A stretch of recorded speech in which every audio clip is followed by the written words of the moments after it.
Hindi ako nag-exaggerate kapag sinabi kong binago ng paglalakbay namin sa Pilipinas ang aming buhay. Prangka kong sasabihin, pagkatapos mong basahin ang kuwentong ito hanggang sa dulo, maaring hindi na mananatiling pareho ang pananaw mo. Ah, Pilipinas, walang espesyal doon. Kung kahit minsan ay sumagi na iyan sa isipan mo, ang kuwentong ito ay para sa iyo. Isang araw, sa isang coffee shop sa ibang bansa, narinig ko ang ganitong usapan. Pilipinas? Di ba puro beaches lang doon? Sulit bang puntahan? Natawanan ang lahat ng nasa paligid. Isa na ako sa kanila. Sa totoo lang, hindi ko rin inakala na may ganun kalaking alindog ang Pilipinas. Para sa akin, isa lang itong ordinaryong banyagang bansa na katulad ng iba. Ngunit sa loob lamang ng 10 araw na karanasan, ang pananaw na iyon ay tuluyang nawasak. Ang kakaibang organisadong gulo na naramdaman ko sa EDSA. Ang ngalansangan na hindi mo kinatatakutang lakaran kahit hating gabi, ang pagkain na kahit saan mo tikman ay hindi ka bibiguin, ang kabaitan na walang hinihinging kapalit, at higit sa lahat, ang sandaling napansin kong nagbago na pala ako pag-uwi ko. Teka, sino ba ako dati? Hindi ko maiwasang itanong iyon sa sarili ko. Hindi ito kwento tungkol sa turismo. Hindi rin ito tungkol lang sa kultura. Ito ay isang kwento na mas malalim, isang karanasan na babago sa iyong pamantayan bilang isang tao. Bakit nahuhumaling ang mga tao mula sa iba-ibang panig ng mundo sa Pilipinas? Bakit ang sinumang nakapunta na ay tiyak na irerekomenda ito sa iba? Ngayon, sasabihin ko sa inyo ang lahat ng dahilan. Kung kahit minsan ay naisip mo kung sapat na ba ang pagkatao mo ngayon, mangyaring ipapatuloy mo ang pagbabasa hanggang sa dulo. Tiyak na sa pagtatapos nito, mababago na ang iyong konsepto ng karaniwan. Bago magsimula ang kuwento, mangyaring mag-subscribe sa channel at i-click ang like button. Sa ganitong paraan, automatikong lalabas ang video na angkop para sa iyo. Kapag pinindot mo rin ang like button, may lalabas na hype button sa ilalim nito, kaya sana ay suportahan ninyo kami sa pamamagitan ng pa-click din dun. Aminin ko, noong nga sandaling iyon, nakaramdam ako ngang bahagyang pagkadismaya. Nasimula ang lahat sa isang simpleng usapan sa isang coffee shop sa New York. Ang Pilipinas, hindi naman ganun ka-espesyal na bansa, di ba? Sa isang salitang iyon, ang mga kaibigan ko sa paligid ay bahagyang tumawa habang tumatango. Magaganda raw ang beaches, pero iyon lang, di ba? Kung gusto mong mag-tour, mas maganda pa sa Europa. Maaring interesante ang kultura, pero parang hindi sulit na dayuhin pa. Ang buong usapan ay nakaisa sa isang palagay. Ang Pilipinas ay isang bansang labis na pinupuri ng walang sapat na dahilan. Wala akong naisagot nun. Dahil sa kaibuturan ng aking puso, ganun din ang inisip ko. Oo, naririnig ko na pala kaibigan ang mataw sa Pilipinas at masarap ang pagkain. Pero iyon na lang ba? Mayroon ba itong kakaibang katangian na nakahigit sa ibang mga bansa? Kapag tinanong ako ng ganyan, wala akong sapat na kaalaman o karanasan para sumagot ng may kumpiyansa. Sa katunayan, isa ako sa mga taong may malamig na pananaw na mabuting bansa ang Pilipinas, pero hindi naman dapat ganun kalaki ang pahanga. Sa gitna nito, isang kaibigan ang seryosong nagsabi sa akin, pakiusap, kahit isang beses lang, subukan mong pumunta sa Pilipinas. May kakaibang bigat at kapangyarihan ang kanyang mga salita. Malalaman mo kapag nandun ka na. Iyon lang ang sinabi niya, pero sa hindi may paliwanag na dahilan, tumata iyon ng malalim sa aking isipan. Ngunit ang himik ng usapan ay mabilis na bumalik sa biruan. Nagsimula na naman ang pangangaral niya tungkol sa Pilipinas. Kung ganun talaga kaganda, nakakatakot naman. Baka na-brainwash ka na.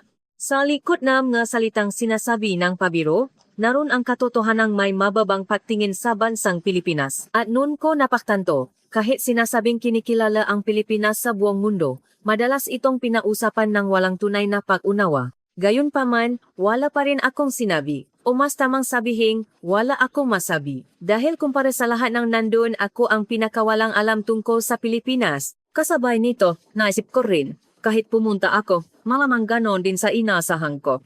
Magulo maingay at medyo nakakainip na bansa. Iyon ang buong imaheng Pilipinas sa isip ko noon. Ngunit ngayon, masasabi ko ng malinaw, kaming lahat na nagtatawanan noon ay walang kaalam-alam. At ang isang salitang iyon ng kaibigan ko ang naging simula ng pagguho ng lahat ng aking pinaniniwalaan. Pagkatapos ng usapang iyon, hindi ko agad naisipang pumunta sa Pilipinas. Sa totoo lang, may bahagi pa rin sa puso ko na nag-alinlangan. Ganon ba talaga ka-espesyal ang bansang iyon? Gayunpaman, ang masalita niya ay patuloy na nanatili sa aking isipan. Malalaman mo kapag nandun ka na. Ang isang pangungusap na iyon ay tahimik ngunit tiyak na bumabagaba sa akin. Ilang araw ang lumipas, basta ko nalang hinanap sa aking smartphone ang presyo ng ma-flight papuntang Pilipinas. Hindi ko rin alam kung bakit. Siguro, may maliit na bahagi sa akin na gustong patunayan kung totoo nga ba ang nga sinabi niya? Nang makita ko ang presyo sa screen, napakunot ang noo ko, hindi mura. Sa sandaling iyon, maraming dahilan ang pumasok sa isip ko para umatras. May trabaho ako, marami pa akong ibang bansang gustong puntahan, kailangan ko pa bang maglakbay sa malayong Asya? Lahat ay tila makatuwirang dahilan. Ngunit wala sama iyon ang naging sapat na dahilan para pigilan ako. Sa halip, may isang bahagi ngang isip ko na nagsasabi, kung hindi ako pupunta ngayon, mananatili akong ganito habang buhay. Isang taong huhusgabas lamang sa imahinasyon ng walang tunay na kaalaman. Siguro bahagya kong kinainisan ang sarili kong iyon. Hindi ko namalayan, pinindot ko na ang book button. Pagka-click ko, isang pakiramdam na tila bahagyang pagsisisi ang dumaan sa aking dibdib. Talaga bang pupunta ako? Mas malaki pa ang aking kaba kaysa sa pananabik.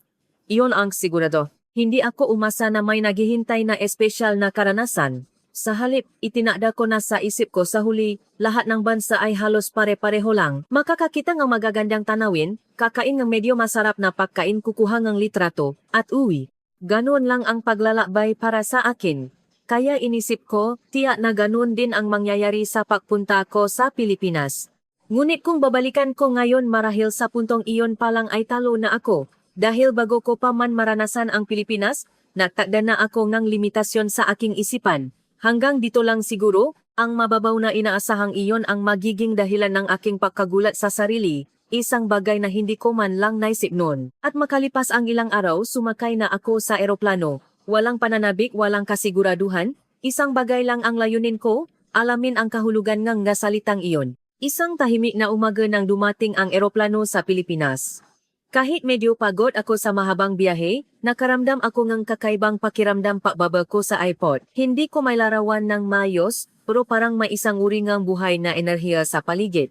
Hindi ito ingay nga kaguluhan, ito ay ang siglang napakaraming tao na sabay-sabay kumikilos. Noon, hindi ko pa ito gaanong pinag-isipan.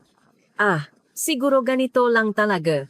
Ganon lang ang tingin ko habang sumasakay ako ngang sasakyan papunta sa Maynila. At ang kakaibang pakiramdam na iyon ay naging isang matibay na paniniwala sa ikalawang araw ng aking pagdating. Nakatayo ako sa isang abalang kanto sa Makati.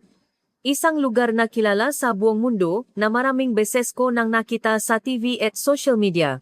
Sa totoo lang, inaasahan kong isa lang itong lugar na siksikan sa tao. Ngunit nang tumayo ako ron, tuluyan akong napatahimik.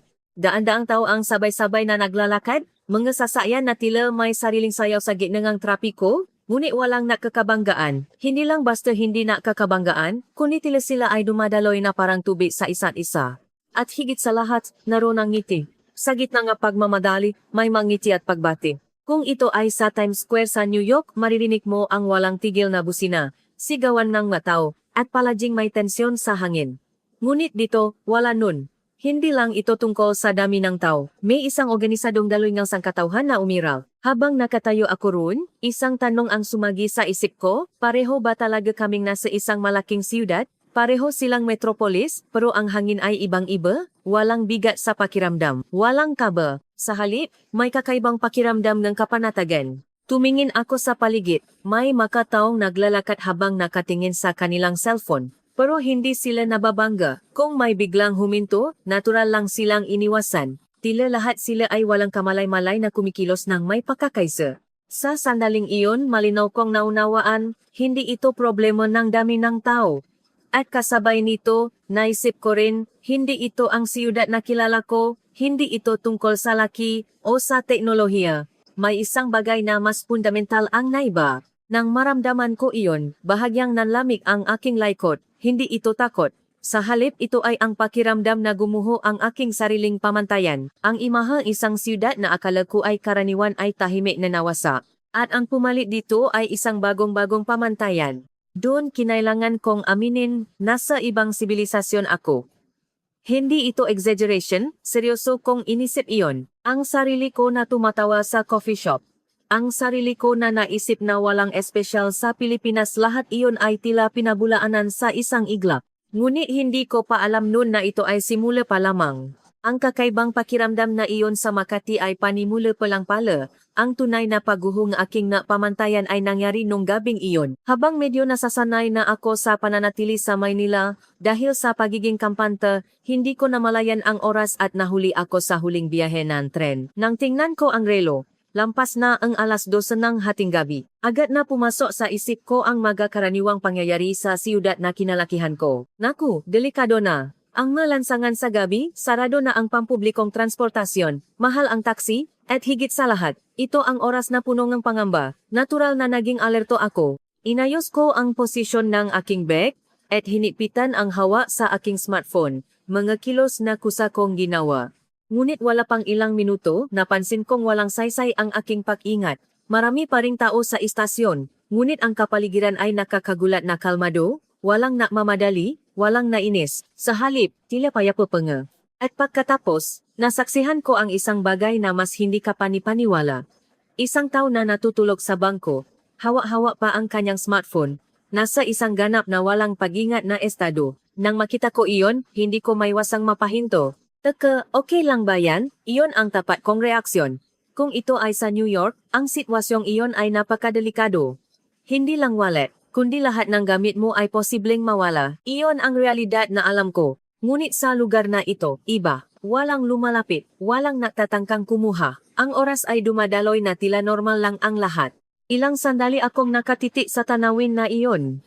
At may isa pang pangyayari na naging tiyak na patunay. Paglabas ko ang istasyon, napansin kong bahagyang bukas ang zipper ng aking bag. Sa isang iglap nanlami ako, baka nanakawan na ako. Habang iniisip iyon, tiningnan ko ang laman, ngunit walang nawawala. Ang wallet at smartphone ko ay nandun pa rin. Sa katunayan, maayos pa rin ang pagkakalagay nga ito. Sa sandaling iyon, natulala ako. Impossible. Isang pangyayari na hindi maisip sa lahat ng aking karanasan. Ngunit dito, tila normal lang ito. At ang mas nakakagulat ay walang sinuman ang naisip na espesyal ang sitwasyong iyon. Walang nagsasabing may kamangha-manghang nangyayari. Tinatanggap ito na parang karaniwan lang. Dun, bigla kong naisip, hindi ito simpleng ligtas lang. Hindi ito tungkol sa mababang crime rate o magandang peace and order. May isang bagay na mas malalim ang pagkakaiba. Ang pundasyon nige ugnayan nige mga tao ay tila ibang-iba. Isang lipunang binuo sa pagtitiwala, hindi sa pagdududa. Iyon ang unang pagkakataon na naranasan ko ito. At kasabay nito, isang damdamin ang umusbong sa akin. Hindi ito kapanatagan, kundi pakalito. Talaga bang may ganitong mundo? Hindi ko masagot ang tanong na iyon habang naglalakad ako sa malansangan ng gabi. Isang espasyo na tahimik, payapa, at tila hindi magkatotohanan. At napatanto ko, baka ang mundong kinasanayan ko, ang mundo na akala ko ay normal, ay ang siya palang espesyal o kakaiba. Dahil sa pangyayaring iyon, ang aking pag-isip na ang Pilipinas ay isang ligtas na bansa ay tuluyang nabago, ngunit ang tunay na ikinagulat ko ay nangyari kinaumagahan. Dahil sa pagod noong nakaraang araw, basta na lang akong pumasok sa isang maliit na karinderya malapit sa aking hotel. Wala akong anumang inaasahan. Hindi ito isang tourist spot, hindi rin sikat na kainan. Isang ordinaryong kainan na makikita kahit saan. Sa totoo lang, ang nasa isip ko ay kumain lang ng mabilis para matapos na. Tiningnan ko ang menu at umorder ako ang adobo. Ang presyo ay humigit kumulang 150 pesos.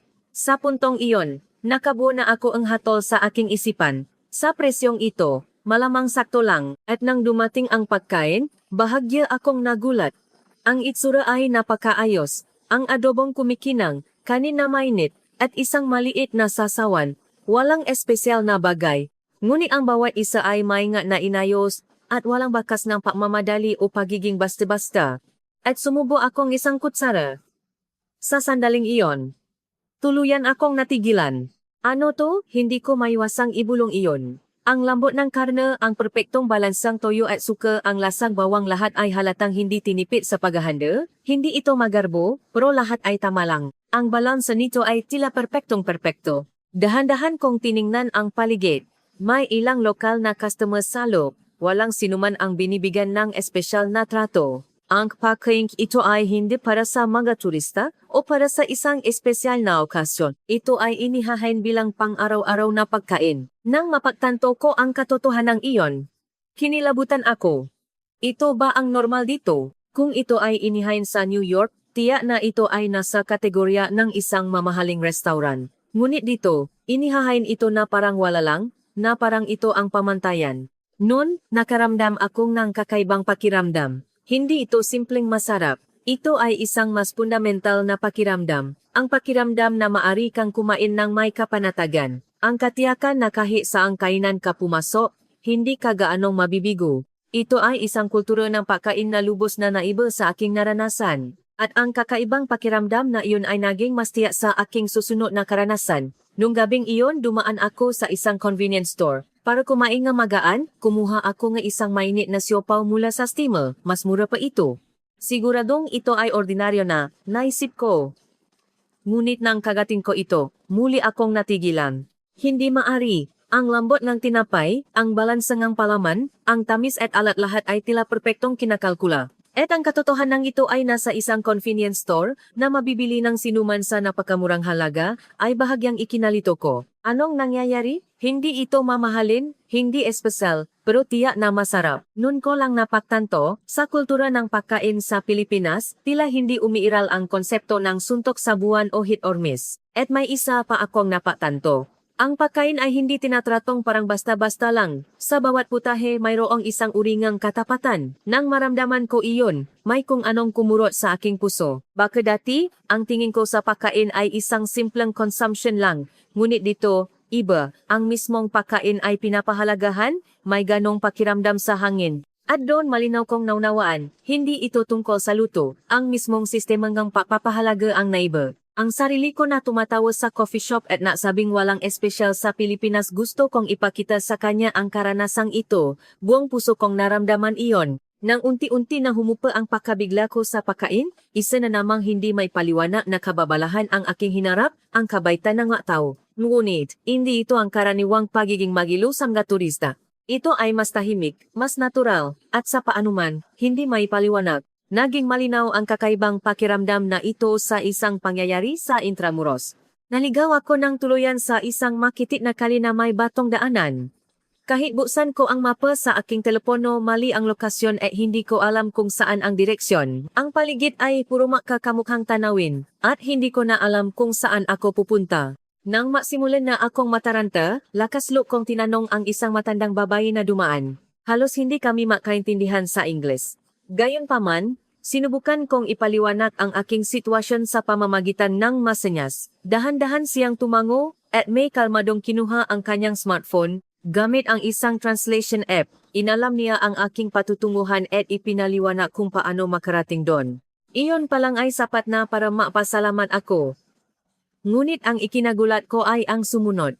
Hindi niya tinapos ang paliwanag doon lang. Inilaan niya ang kanyang oras. Paulit-ulit na tiniyak kung naiintindihan ko, at matiyagang ipinaliwanag hanggang sa sigurado siyang hindi na ako maliligaw. Sa tingin ko, halos 10 minuto rin iyon. Hindi siya napakita ng pagkainip o pagmamadali. Tahimik at tiyak niyang siniguro na makarating ako sa aking pupuntahan.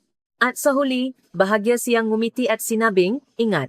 Iyon lang. Hindi niya tinanong ang pangalan ko, hindi humingi ng kapalit. Ginawa niya iyon dahil kailangan. Ganun ang pakiramdam. Pagkaalis ko, ilang sandali akong hindi makagalaw. Bakit niya ginawa ang lahat ng ito? Hindi ko maintindihan. Ang tanong na iyon ay napatuloy kahit bumalik na ako sa ibang bahagi ng Maynila. Isang araw, nalito ako sa paglipat ng tren sa isang istasyon at nagtanong ako sa isang guard. Imbes na ituro lang ang direksyon, iniwan niya ang kanyang pwesto at sinamahan akong maglakad. Hinatid niya ako sa tamang sakayan na medyo malayo at bahagyang yumuko bago bumalik. Ang buong pangyayari ay napakanatural at muli akong natulala. Normal ba dito ang ganito? Puro tanong ang nasa isip ko. Sa isa pang araw, abang nagbabayad ako sa isang convenience store, nalaglag ko ang aking magabarya. Agad na yumuko ang cashier at pinulot ang maga ito, mas nauna pa sa akin. At may ngiting sinabi, "Okay lang po, dahan-dahan lang." Sa isang salitang iyon, hindi ko alam kung bakit, parang nanikip ang dibdib ko, hindi ako sinisi, hindi minadali. Tinulungan lang ako na parang iyon ang pinakanatural na bagay sa mundo. Doon ko unang nalaman kung gaano pala kapanata sa pakiramdam ang ganon. At sa wakas nasabi ko ang tanong na matagal ko nang kinikimkim. Bakit po kayo ganito kabe? Walang malinaw na sagot na bumalik mula kaninuman. Ngunit sa pagsasama-sama ng ilang mga salita, nakarating ako sa isang konklusyon, walang dahilan. Hindi para sa pera, hindi para sa papuri. Ginagawa nila ito dahil ito ang natural para sa kanila. Iyon lang. Ang pagiging simple nito ang lalong nakpahirap sa pag-unawa. Dahil sa mundong kinalakihan ko, ang kabaitan ay laging may kaakibat na dahilan, tip, rating, kapalit. Laging mayroong bayad na inaasahan. Ngunit dito, wala. At gumagana pa rin ito. Sa katunayan, mas natural pa ang pakiramdam. Dahil sa katotohanan iyon, bahagya akong natakot. Ano ba ang naging pamantayan ko sa pagtingin sa matao? Pauli-ulit na umikot ang tanong na iyon sa aking isipan. At napagtanto ko, sa Pilipinas, naunaan kung paano ka dapat kumilos bilang isang tao, at walang anumang kondisyon na kasama. Baka iyon ang tunay na diwangang kabaitan sa bansang ito. Ang sarili ko na tumatawa sa coffee shop at nagsabing walang espesyal sa Pilipinas. Kung makakabalik ako ngayon sa lugar na iyon, tiyak na sasabihin ko, huwag mong basta-basta sabihin ang salitang iyon. Ganong kalakas ang epekto karaniwan sa bansang ito, na tahimik ngunit tiyak na sinisira ang aking mga dating pananaw. Habang dumarami ang aking mga karanasan sa Pilipinas, isang kakaibang pakiramdam ang naging malinaw sa akin. Hindi ito tungkol sa mga tao, kundi sa mismong nga lugar. Nung una, akala ko ay guni-guni ko lang, ngunit habang pauli-uli kong nararamdaman, naging sigurado na ako, ang lugar na ito ay sobrang maalaga. Hindi sa emosyonal na paraan, kundi sa mismong istruktura nito.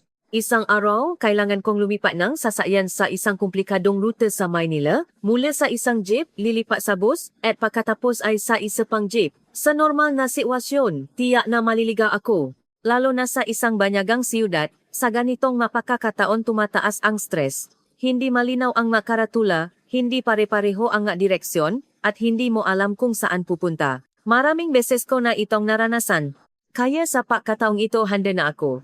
Malamang maliligaw ako kahit isang beses. Ngunit, sa madaling salita, hindi ako naligaw ni isang beses. Sa katunayan, wala man lang pagkakataon para maligaw. Ang narutangang jeepney na may iba't ibang kulay at karatula, ang nga konduktor ng bus na sumisigang ang destinasyon, ang nga taong handang magturo, lahat ay nakaayos para maintindihan mo, kahit sa paraang hindi opisyal.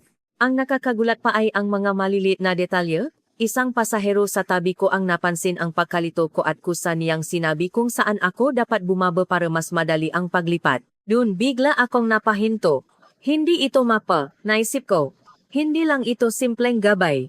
Ito ay isang disenyo na ginawa para hindi maligaw ang nga tao, isang disenyong likha nga tao mismo. At ang kakaibang pakiramdam na iyon ay lalo pang lumakas. Ang nga pampublikong sasakyan ay hindi palaging nasa oras. Iyon ay may intindihan pa. Ngunit ang nakakagulat, kahit gaano kagulo ang sistema, ang nga tao ay kalmado. Natatawanan pa sila. Para sa kanila, hindi ito problema ng oras, kundi ng pagtitiwala na makakarating ka pa rin sa iyong paroroonan. Ang solobin na huwag sayangin ang oras ng kapwa at huwag silang bigyan ng alalahanin ay tila nakatanim sa kanila. Isa pang bagay na tumata sa akin ay ang nga tawiran.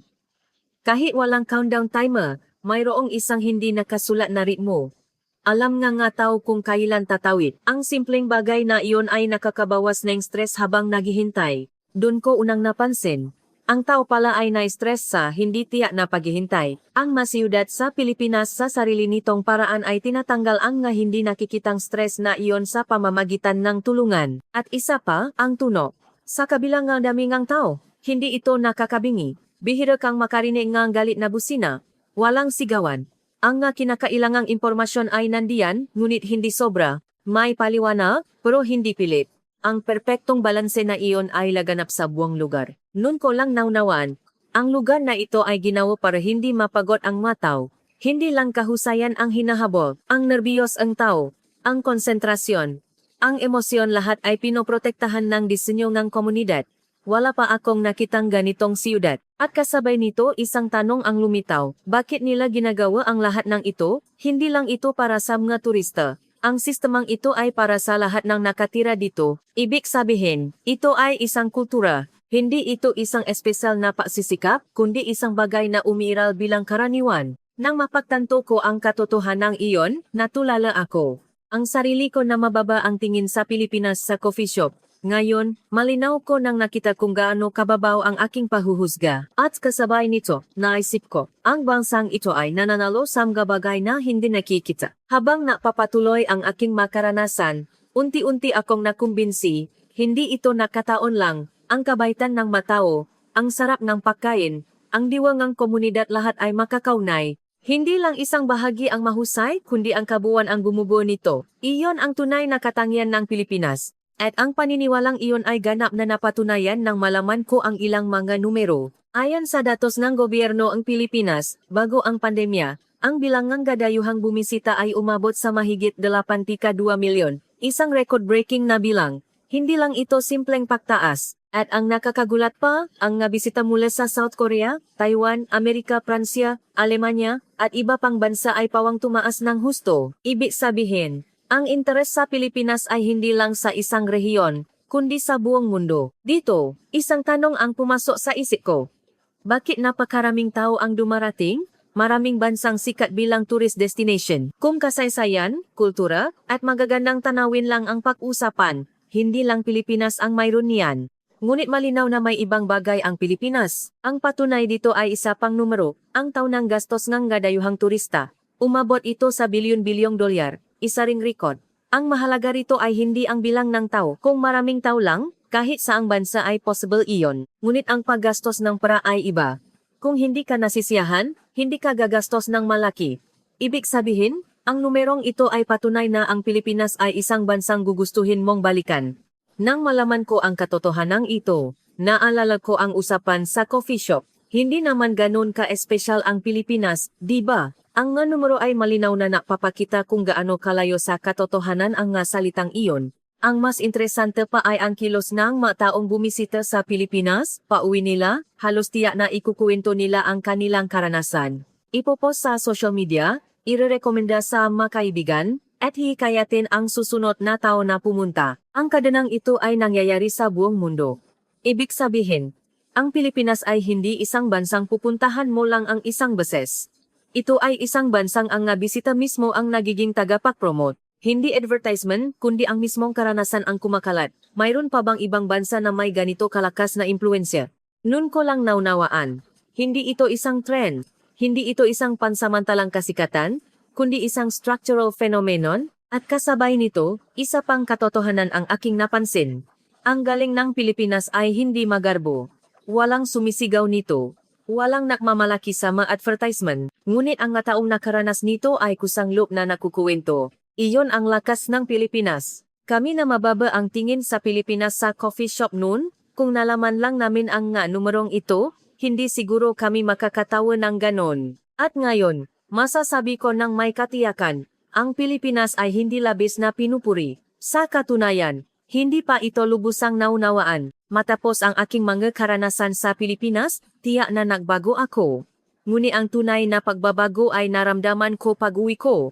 Mas malaki pa ang epekto pagbalik ko kaysa nung nandun ako. Paglabas ko ang airport at pabalik sa aking karaniwang siyudad, nakaramdam ako ng hindi may paliwanag na kakaibang pakiramdam. Ang matanawing sanay na ako, ang siyudad na hindi naman nabago, ngunit sa paanuman hindi ako mapakali. Noong una, akala ko ay guni-guni ko lang. Ngunit habang tumatagal, lalo itong lumilinaw. Nang sumakay ako sa subway, may mataong malakas mag-usap, may tumatawag sa telepono, may basura sa sahig. Dati, hindi ko ito pinapansin. Ngunit ngayon, hindi ko maiwasang mapansin. Napapangiwi ako ng hindi sinasadya. Sa sandaling iyon, bigla kong napatento. Hindi ang siyudan ang naubeo, ako ang naubeo. Sa loob ng ilang araw na pananatili ko sa Pilipinas, sa maikling panahong iyon, hindi ko namalayang nabago na pala ang aking pamantayan. Ang pakiramdam ang komunidad, ang init ng pakikitungo, ang pag-alaga sa kapwa iyon ang naging karaniwan na natutunan ang aking katawan. Kaya nang bumalik ako sa dati kong kapaligiran, ang pagkakaiba ay naging napakatindi. Ngunit ang epekto nito ay mas malalim kaysa sa inaasahan ko. Isang araw, habang kausap ko ang isang kaibigan sa subway, hindi ko namalayang hininaan ko ang aking boses. Sinabi niya sa akin, "Anong nangyari sa iyo? Bakit ka bumubulong?" Sa isang salitang iyon, napansin ko ang aking pagbabago.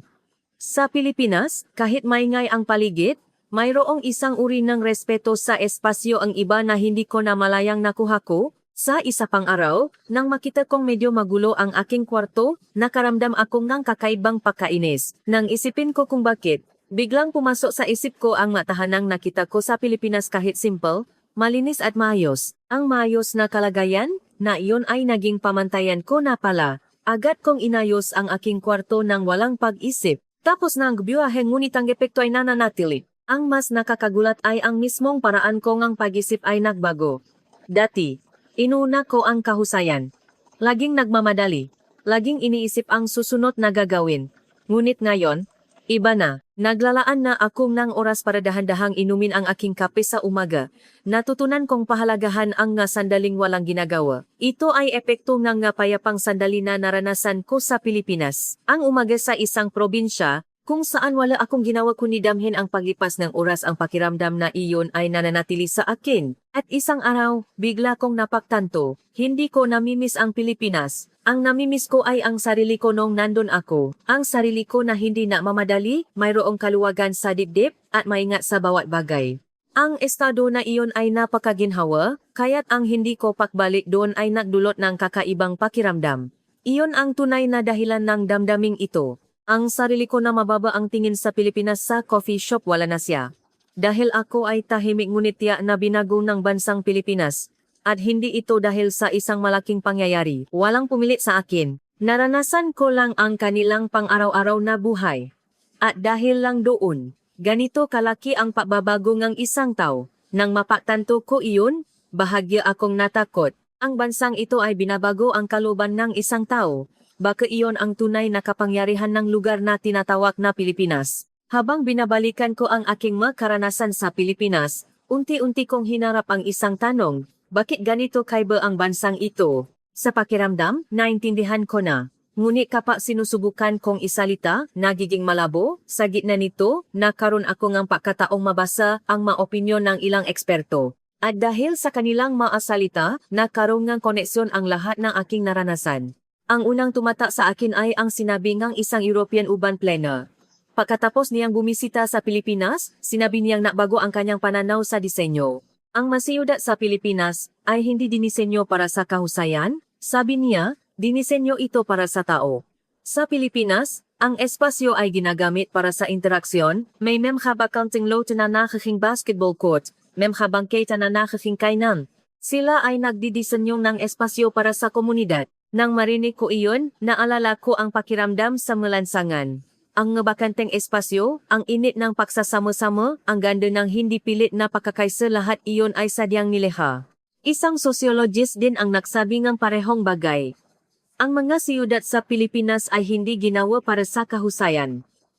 Ginawa ito para bawasan ang stress ng tao sa pamamagitan ng social support. Nang marinig ko ito, lubusan kong naunawaan ang pakiramdam na naramdaman ko sa Maynila. Ang nga taong handang magturo, ang eksaktong impormasyon mula sa kapwa pasahero, ang suportang hindi mo kailangang hilingin, lahat ay dinisenyo para hindi ka mangamba. Ang nasiyudad sa Pilipinas ay binona nakasentro sa emosyon, hindi sa function. Ang mismong konsepto na ito ay malaki na ang pagkakaiba sa ibang bansa. At isa pa, ang naging tiyak na paliwanag ay ang opinyon tungkol sa serbisyo. Isang business consultant mula sa ibang bansa ang nagsabi tungkol sa pakikitungo sa Pilipinas, hindi ito serbisyo. Noong una, hindi ko naintindihan. Ngunit ipinagpatuloy niya. Ito ay ugali. Hindi para sa bayad, hindi para sa rating. Ang pamantayan kung paano ka dapat kumilos ay nakatakda na mula sa simula. Kaya gumagana ang sistema kahit walang tip. Sa katunayan, dahil hindi ito nakabatay sa inaasahang kapalit, kaya ito nagmumukhang natural. Nang marinig ko ang paliwanag na iyon, naalala ko ang lahat ng aking karanasan. Ang matandang babae na nagturo sa akin, ang guard na sumama sa akin, ang cashier na tumulong sa akin, lahat ay hindi espesyal na gawain. Ito ay karaniwan lang para sa kanila. Iyon ang pamantayan ng bansang ito.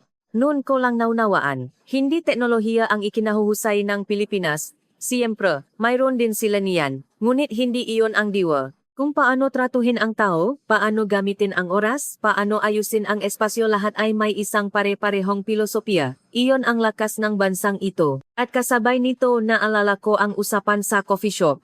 Ganon ba talaga kagaling ang Pilipinas? Kung tatanungin ako ng parehong tanong ngayon, sasagot ako ng walang alinlangan. Hindi ito tungkol sa kung magaling o hindi. Ang paraan ng pag-isip ang naiba. Mayroon na akong sapat na paniniwala para masabi iyon. Sa pagbabalik tanaw sa lahat ng aking karanasan, nakarating ako sa isang konklusyon. Ito ay nakakagulat, at medyo kabalintunaan, ang Pilipinas ay walang ginagawang espesyal. Noong una, hindi ko rin maintindihan ang kahulugan ng salitang ito. Matapos ang lahat ng aking pagkabigla, paanong hindi ito espesyal? Ngunit habang pinag-isipan ko, ito ang konklusyon na pinakaangkop. Dahil lahat ng nakita ko sa Pilipinas ay umiiral bilang karaniwan. Ang mga masisilang lansangan, ang mga palakaibigang tao sa transportasyon, ang magalang na pakikitungo, ang pakiramdam ng seguridad.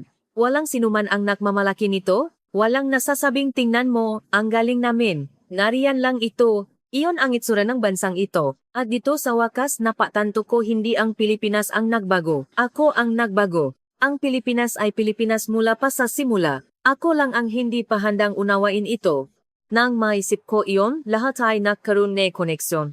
Ang kakaibang pakiramdam sa Makati, ang kapanatagan sa gabi, ang pagiging maalaga sa pagkain, ang kabaitan na matao lahat ay hindi espesyal na karanasan. Iyon lang ang pang-araw-araw na buhay sa Pilipinas. At dahil nasaksihan ko ang pang-araw-araw na buhay na iyon, nabago ang aking pamantayan, kaya ako nakaramdam ng kakaiba pag-uwi ko. Kaya ko naramdaman na hindi na ako makakabalik sa dati kong buhay. Sa wakas, naging malinaw na ang dahilan. Akala ko tinitingnan ko ang Pilipinas, ngunit sa katunayan, pinilit akong tingnan muli ang aking sariling pamantayan. At isa pang mahalagang bagay ang napansin ko, posibleng ang mga Pilipino mismo ay hindi alam ang halaga nito.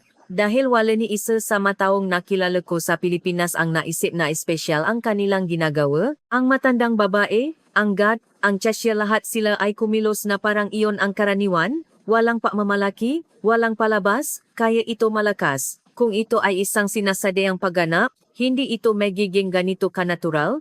Dahil ito ay walang kamalay-malay, kaya ito gumagana bilang isang kabuuan. Iyon ang tunay na galing ng bansang ito. Mababa ang tingin ko sa Pilipinas sa coffee shop. Inisip ko na walang espesyal doon. Ngunit ngayon, masasabi ko ng malinaw, hindi ang Pilipinas ang katawa-tawa nun, kundi ang sarili ko na walang kaalam-alam. At nang mapagtanto ko ang katotohanan iyon, naramdaman kong tila tumuwid ang aking likod. Dahil sa pamamagitan ng Pilipinas, unang beses kong nalaman ang kahalagahan ng karaniwan. Hindi ito magarbo, hindi rin dramatiko. Ngunit kapag nalaman mo na, hindi ka na makakabalik sa dati. Iyon ay isang tahimik na lakas. Ang isang simpleng salita na sinabi sa coffee shop, hindi naman ganun ka-espesyal ang Pilipinas, di ba? Hanggang ngayon, malinaw ko pa ring naalala ang masalitang iyon. Ngunit kung makakabalik ako sa parehong sitwasyon ngayon, marahil ay tahimik akong sasagot ng, kahit isang beses lang, subukan mong pumunta. Wala nang karagdagang paliwanag ang kailangan.